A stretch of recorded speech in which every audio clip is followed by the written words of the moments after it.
Assalamualaikum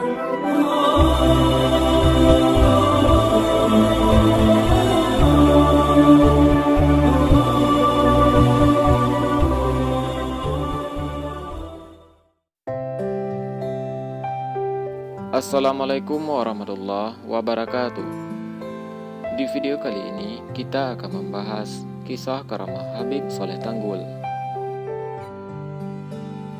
Nama Habib Soleh Tanggul sudah kondang di kalangan para spiritualis. Habib Soleh Tanggul bahkan diyakini sebagai salah satu wali Allah. Selain terkenal karena kealimannya, tanda kewalian juga ditunjukkan lewat karamah Habib Soleh Tanggul. Banyak karamah Habib Soleh yang diceritakan dari mulut ke mulut oleh saksi mata, baik itu jamaah ataupun orang biasa.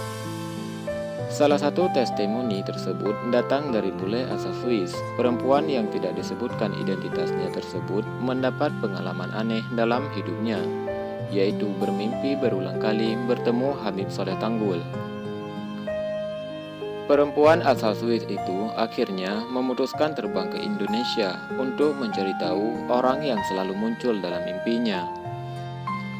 Dalam mimpi perempuan asal Swiss itu, ia didatangi oleh lelaki yang memperkenalkan dirinya sebagai Habib Soleh asal Tanggul, Jember, Indonesia. Sang lelaki itu juga berpesan bahwa dia dapat membantu menyelesaikan masalah yang di tengah ia hadapi. Saat mimpi itu berulang kali muncul, sang perempuan Swiss itu tengah mempunyai masalah bisa dibilang rumit. Dalam waktu dekat ia akan menikah, namun calon suaminya direbut oleh perempuan lain sehingga rencana pernikahannya terancam gagal. Sesampainya di Bandara Soekarno-Hatta, wanita tersebut bertanya kepada petugas bandara informasi mengenai Habib Soleh Tanggul. Salah satu petugas bandara ternyata ada yang tahu dan bersedia mengantar ke Jember. Sesampainya di tempat tujuan, wanita tersebut terkejut ketika melihat karamah Habib Soleh Tanggul. Ia melihat orang yang sama persis dengan yang dilihatnya dalam mimpi. Saat itu di rumah Habib Soleh Tanggul sedang banyak tamu. Setelah bertemu sebentar dengan Habib Soleh Tanggul, sang tamu memperkenalkan dirinya, lalu dipersilahkan istirahat sejenak dan berganti pakaian. Usai mengganti pakaian, wanita Swiss itu dipersilahkan mengungkapkan maksud kedatangannya.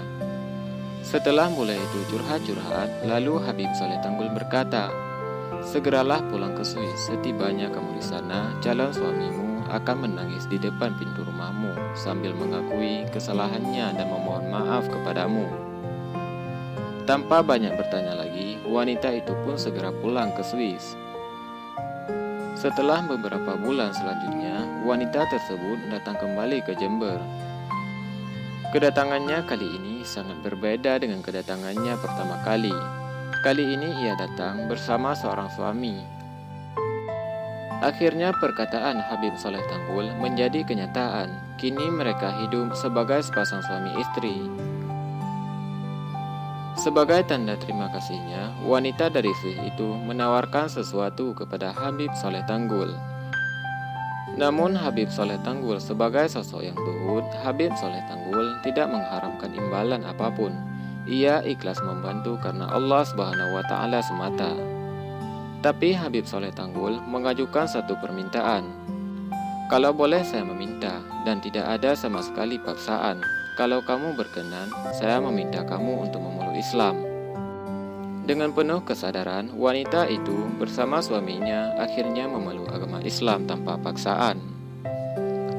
Habib Soleh Tanggul bin Muhsin Al-Hamid lahir pada 1313 Hijriah di kota Korbah, Bakarman, Hadramaut. Ayahnya adalah Habib Muhsin bin Ahmad Al-Hamid ataupun yang sering disebut Al-Bakri Al-Hamid. Habib Muhsin merupakan orang saleh dan wali yang arif serta sangat dicintai dan disegani oleh masyarakat. Habib Soleh mempelajari Al-Quran kepada Said Bamuji di Wadi. Sedangkan ia belajar ilmu fikih dan tasawuf kepada ayahnya. Pada usia 26 tahun, bulan ke-6 tahun 1921, ia menuju ke Indonesia ditemani oleh Syekh Al-Fadil As-Saleh Salim bin Ahmad Al-Askari. Beberapa waktu kemudian, Habib Soleh datang ke Jakarta. Setelah itu, ia pergi ke rumah sepupunya, yaitu Habib Muhsin bin Abdullah Al-Hamid di Lumajang. Habib Soleh menetap cukup lama di Lumajang, kemudian pindah ke Tanggul Jember untuk berdakwah hingga tutup usia. Hingga saat ini, makamnya yang berlokasi di dekat stasiun Tanggul ramai dikunjungi penziarah. Inilah kisah karamah Habib Soleh Tanggul. Semoga bermanfaat bagi kita semua. Assalamualaikum warahmatullahi wabarakatuh.